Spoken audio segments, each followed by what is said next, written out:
Olá, pessoal! Vamos começar o nosso curso do Laboratório 16, Módulo 1. Eu sou a professora Sônia e vocês vão encontrar todo esse material também no site do curso.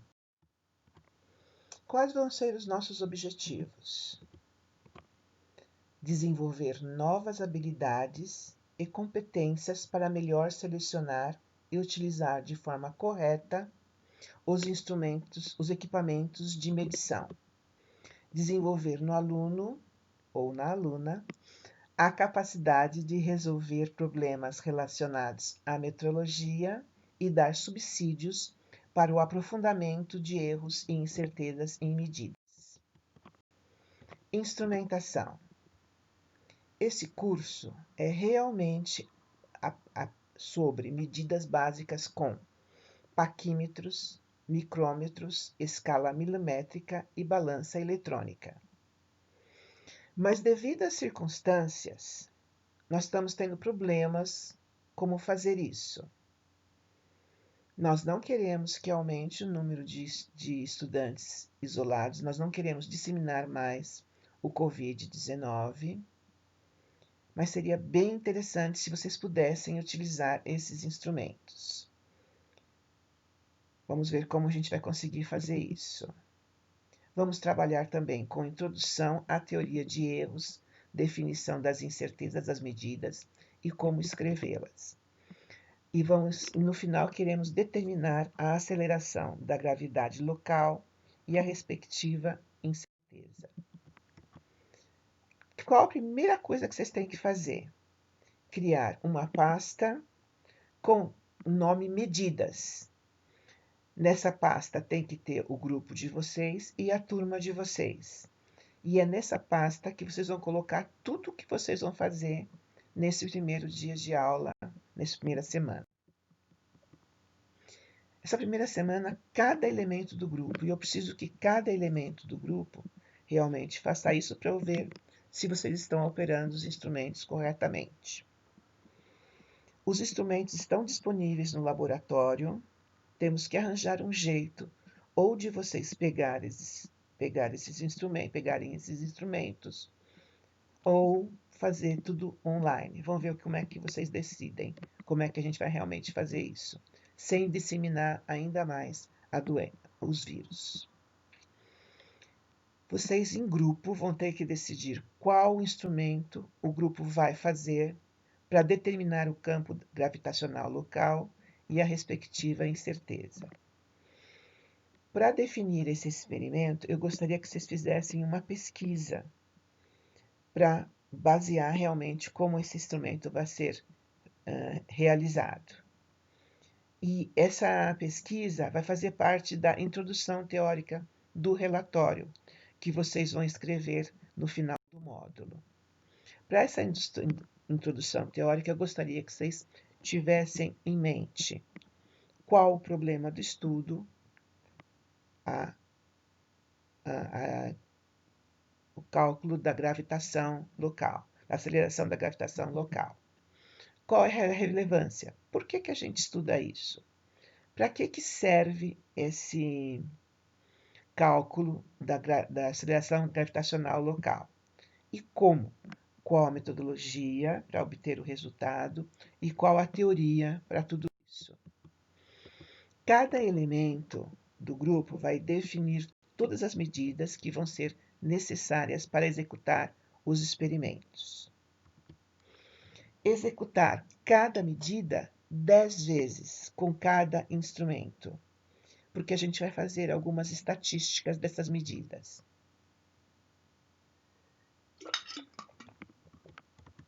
Fazer um vídeo executando uma medida com cada tipo de instrumento.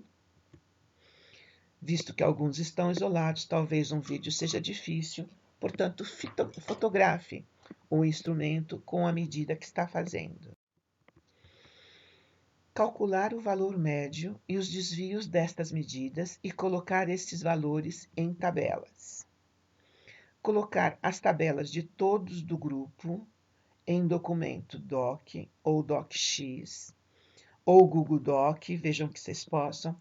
LaTeX não vai ser legal, porque cada vez que eu vou lendo tudo que vocês me mandam, eu já vou corrigindo e devolvo para vocês. E eu não consigo fazer nada num documento LaTeX. Portanto, teria que ser um outro jeito. Coloque também os vídeos ou fotos, o que vocês tiverem conseguido fazer, executando as medidas, tudo na pasta que vocês definiram logo no início de tudo. Enviar a pasta de vocês para o meu e-mail e o prazo é 8 de setembro de 2020. Vamos ver um pouquinho de teoria. Teoria dos erros. Um erro é caracterizado por uma imperfeição na medida. É, portanto, componente da incerteza e costuma ser classificado em dois componentes.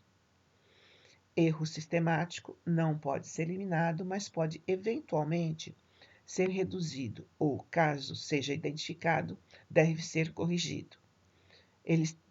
O erro sistemático tem parte do instrumento, aí dá para resolver com instrumentos calibrados, e operador. Aí cada um de vocês vão ver como diminuir ou diminuir esse erro. Erro aleatório são caracterizados por variações imprevisíveis nas medidas, observadas quando essas são feitas por repetidas vezes, tomadas sempre as mesmas condições. Nós vamos fazer 10 vezes cada medida. O erro aleatório não pode ser compensado, mas pode ser reduzido aumentando o número de observações. Duas características são fundamentais para a estimativa da incerteza: a calibração do instrumento e a resolução da medida. A resolução de um instrumento corresponde à menor diferença do dispositivo mostrador, que pode ser significativamente percebida. Em outras palavras, a resolução é a menor diferença que podemos perceber entre duas leituras diferentes. Por exemplo, em um cronômetro digital que fornece a indicação até centésimo de segundo, a resolução é 1/100º do segundo, 1/100º. Continuando nas estatísticas, o cálculo do valor médio. Quando se trabalha com vários resultados em condições de repetitividade de um mesmo mensurado x, é comum usar algumas estatísticas para resumir e consolidar as informações obtidas.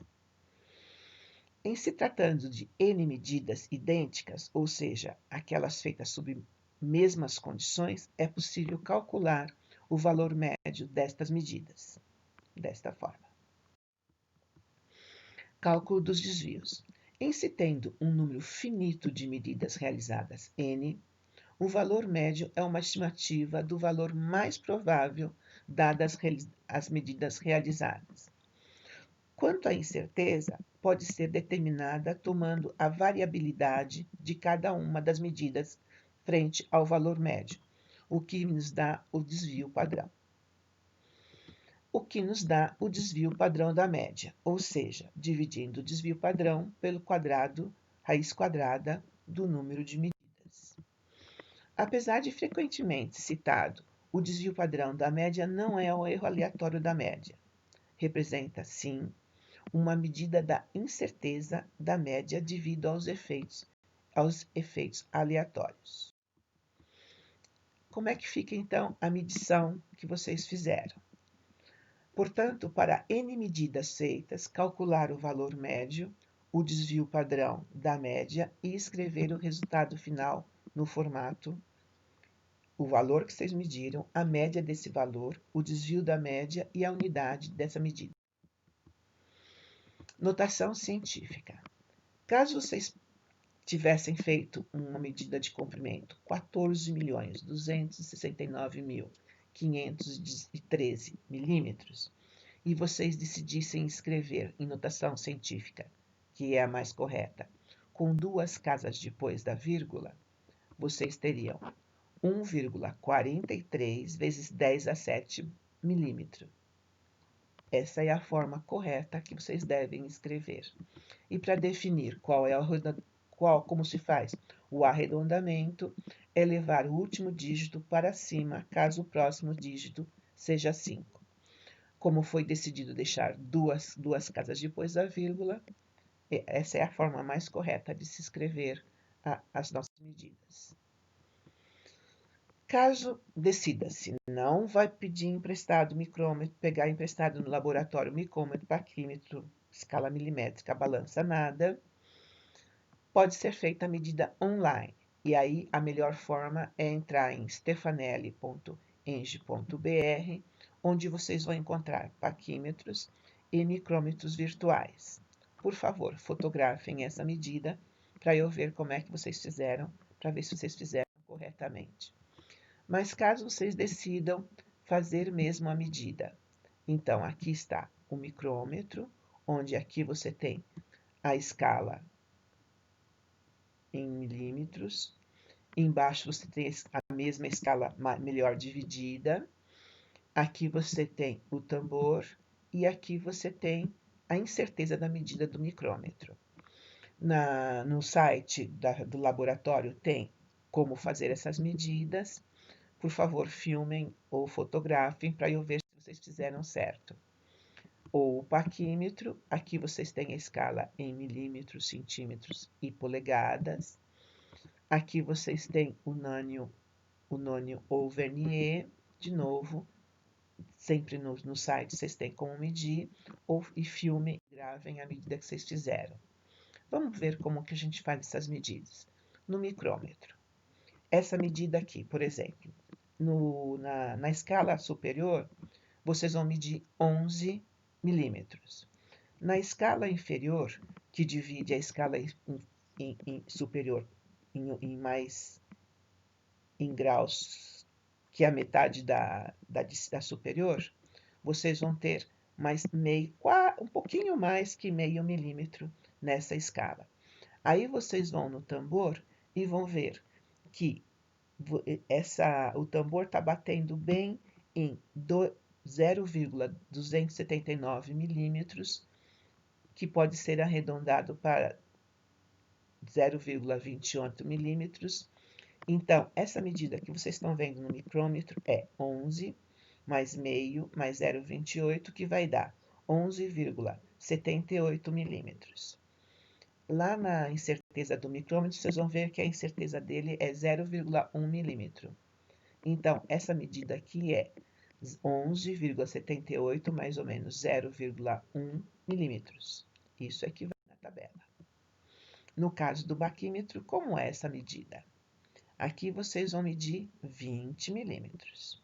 Aí vocês vão no nônio e vê que é um pouquinho acima do 20. Mas quanto acima? O nônio vai indicar 0,6 milímetros. A incerteza é 0,05 milímetros, então a medida final é 20,6, 0,0 milímetros. Vamos ver o tamanho de um besouro por uma régua milimetrada. Esse besouro mede 1,55 centímetros. Na ausência de especificações do fabricante, considera-se a incerteza da medida como a metade da menor divisão do equipamento de medida, que aí então aqui nós temos 1,55 mais ou menos 0,05 centímetros. Vamos ver qual a forma correta de se escrever uma medida. Como nesse caso a medida tem duas casas depois da vírgula e a incerteza tem 4 casas depois da vírgula, completamente desnecessário, essa é a melhor forma de se escrever. Como a incerteza tem um número acima de 5 na terceira casa, esse é o arredondamento melhor. Essa medida aqui, a incerteza já está nos centésimos, nos décimos da medida. Então, esse 0,5 não tem significado nenhum. Essa aqui é a melhor forma de se escrever. Nunca escreva um dado dessa forma, uma medida dessa forma, sempre em notação científica. Como a medida principal não tem nenhuma casa depois da vírgula, essa incerteza aqui não tem significado, é melhor escrever dessa forma. Quando escrever uma tabela, lembre-se de incluir todas as informações necessárias para se entender o que significam as quantidades tabeladas, de maneira razoavelmente independente do texto principal. Quando a incerteza da medida de uma tabela é a mesma, basta escrevê-la uma vez ao lado da unidade e depois não precisa escrever mais. Então, essa aqui é a melhor forma de se escrever uma tabela, e o valor dessa tabela medido foi 1,89 mais ou menos 0,03 Gauss. O que enviar? Todas as tabelas que vocês tiveram de todos os grupos, os valores médios, desvios que forem pertinentes, os vídeos ou fotos que vocês tiverem feito. Vocês coloquem tudo na pasta que vocês criaram e enviem para mim até o dia 8 de setembro de 2020. Como que vai ser feita a avaliação? A primeira semana tem peso 1, nota 1. A segunda, peso 2. A terceira, peso 3.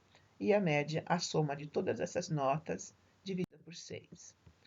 Quais os itens que vão ser avaliados na primeira semana? Qualidade dos vídeos ou fotos demonstrando que aprenderam a usar os instrumentos, valendo 40%. Tabelas completas legendadas com unidades e incerteza das medidas feitas, 30%. Introdução teórica do experimento escolhido, 30%. Eu posso estar disponível todos os dias das aulas, das 13h30 às 16h30, que é o horário normal da aula. O grupo que tiver interesse em conversar comigo, mande um e-mail lá no Classroom, marcando um horário. Aí eu mando o link e aí a gente pode conversar, ok? É isso aí, pessoal.